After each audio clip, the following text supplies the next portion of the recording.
வணக்கம் நண்பர்களே, நான் உங்கள் டாரோ டச் நித்திலா பாலாஜி. சஷ்டி விரத நாட்கள்ல தினம் ஒரு முருகன் வாக்குன்னு பார்த்துட்டு வர்றோம். இன்னைக்கு 5ஆம் நாள் முருகன் என்ன சொல்றாங்கன்னு பார்க்கலாம்.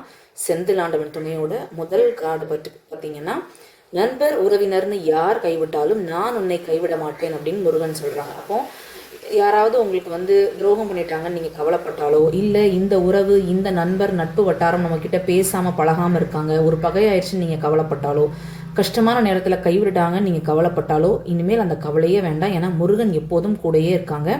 அதே மாதிரி இதில் என்ன போட்டிருக்குன்னா, நீங்கள் செய்த தர்மம் உங்களை கைவிடாதுன்னு போட்டிருக்கு. அப்போது தர்மம்னா என்ன? நம்ம செய்கிற நல்ல விஷயங்கள். நான் எப்போவுமே சொல்கிறது ஒன்று தாங்க, நம்ம பாவ கர்மாவை குறைச்சி நல்ல கர்மா கிடைக்கிறதே மற்றவங்களுக்கு மனசார நம்ம தானம் கொடுக்கும்போது தான். அதுலேயும் சிறந்தது அன்னதானம் தான். அதனால் முடிஞ்ச அளவுக்கு இந்த சஷ்டி நாட்களில் நீங்கள் கோயில்களுக்கு போகும்போது யாராவது ஒருத்தருக்காவது சாப்பாடு வாங்கி கொடுக்க பாருங்கள். சாப்பாடு கொடுக்கும்போது தண்ணியும் சேர்த்தே வாங்கி கொடுங்க.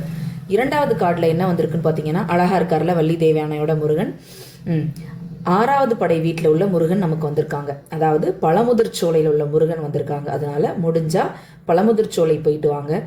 அதாவது பழமுதிர்ச்சோலையோட ஒரு கதையாக இதில் என்ன போட்டிருக்கு அப்படின்னு பார்த்தீங்கன்னா, இந்த உலக வாழ்க்கைக்கு நமக்கு கல்வி அறிவு மட்டும் பத்தாது, உலக வாழ்க்கையோடு சேர்த்து இறையருளை புரிஞ்சுக்கிறதுக்கு நமக்கு மெய் அறிவும் வேணும் அப்படின்னு உணர்ந்த நமக்கு முருகன் உணர்த்தின அந்த இடம்தான் அந்த பழமுதிர்ச்சோலை அப்படின்னு சொல்லப்பட்டிருக்கு. அதனால கண்டிப்பாக பழமுதிர்ச்சோலைக்கு போயிட்டு வாங்க. அந்த இறையருள் உங்களுக்கு கிடைக்கட்டும்.